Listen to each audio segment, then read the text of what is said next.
एक कहानी मिलती है। एक पिताजी बीमार पड़ गए और बीमार पड़े पिताजी, बहू ने कह दिया तुम्हारे पिताजी को बहुत खांसी चलती है, बच्चों को पढ़ने में तकलीफ होती है, इनको बाहर जो कमरा है माली वाला चौकीदार का कमरा है उसमें ठहरा दो।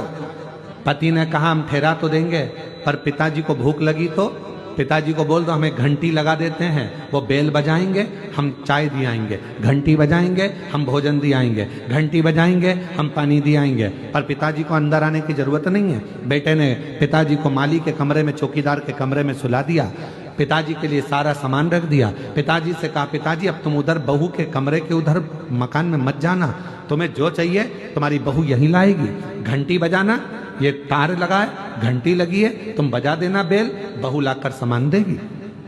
ठीक है, पिताजी ने जाना बंद कर दिया। एक दिन पिताजी ने घंटी बजाई तो घंटी बजी नहीं शायद। पिताजी पानी के लिए तरसते रहे। बेटे ने कसम दी थी कि उधर जाना मती, पानी मंगना मती, बस घंटी बजाना। बाप घंटी बजाता रहे, फिर भी कोई पानी लेकर नहीं आया। आखिरी में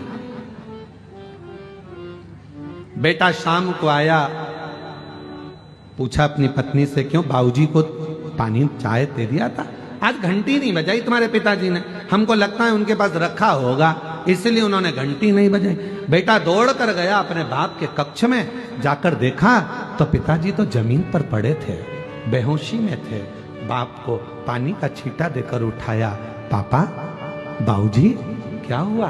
बेटा आज मुझे लगता है घंटी के तार को ऊंदरा ने चूहे ने कतर दिया, घंटी बजती नहीं है। बस इतना कहा, बेटा पानी पिलाता उससे पहले बाप मर गया। पिता चले गए, पिता मरा, अंतिम संस्कार किया गया। 10वें के पहले घर की सफाई होने लगी, सब साफ करने लगे घर को। घर में 2 छोटे बच्चे थे जिनकी उम्र थी 8 साल और 12 साल। दोनों बच्चों ने, मां सफाई कर रही थी, पिता सफाई कर रहे थे घर की, और छोटे छोटे बच्चों ने, एक ने घंटी को जेब में रख लिया, एक ने घंटी के तार को अपनी जेब में रख लिया। इतने में मां ने चिल्ला कर पूछा क्या कर रहे हो, ये घंटियां जेब में क्यों रख रहे हो? बच्चे कहते हैं मां जैसे आपने दादाजी के लिए घंटी लगाई थी वैसे आपकी बहू आपके लिए लगाएगी, उसकी तैयारी कर कर रख रहे हैं, हम उसकी तैयारी कर रहे हैं, जैसा कर्म करोगे वैसा भोगना पड़ेगा। आप सेवा करो, आपकी औलाद आपकी सेवा करेगी। धन काम नहीं आएगा, सेवा काम आएगी।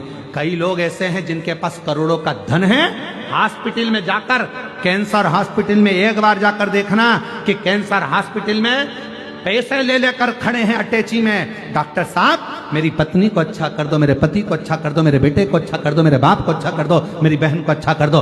धन काम नहीं आएगा, काम क्या आएगा? जो तुमने पुण्य करा, पैसा तो अटैची में भरा कि भरा रह जाएगा और पुण्य काम आ जाएगा। पुण्य केवल अच्छा कर्म कर चलो, ये मानव की देह फिर नहीं मिलना है, जो मिली है इसको संभालने का प्रयास करो। हम आपसे ये नहीं कहेंगे कि आप कहीं तीर्थ में जाकर बैठ जाओ, हम आपसे इतना कहेंगे अपने दिल को तीर्थ बना लो, अपने मन को तीर्थ बना लो, अपने आप को तीर्थ बना लो। जब तुम्हारा कोई दर्शन करे तो तुम्हें देखते से ही याद आ जाए कि इसको देखने पर शिव की याद आती है।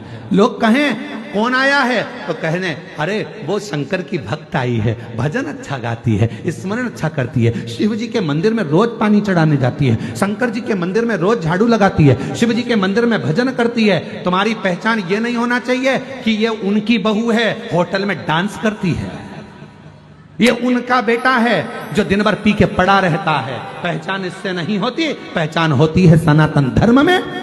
ये उसकी बहू है जो मंदिर में पोछा लगा देती है, झाड़ू लगा देती है, भजन करती है। ये उनकी बहू है। जब हमारे गिदम में शिव महापुराण की कथा हो रही थी तो बेटियां जैकेट पहनकर, बिल्ला टांग कर सेवा में 24 घंटे लगी हुई थी। ये वो बेटियां, ये वो बेटे हैं जो घर नहीं गए, 7 दिन तक सेवा में लगे रहे। कोई रात को सेवा कर रहा था, कोई दिन में सेवा कर रहा था। अपना एक बेच पहनकर, एक जैकेट पहनकर वो अपनी सेवा में लगे रहे।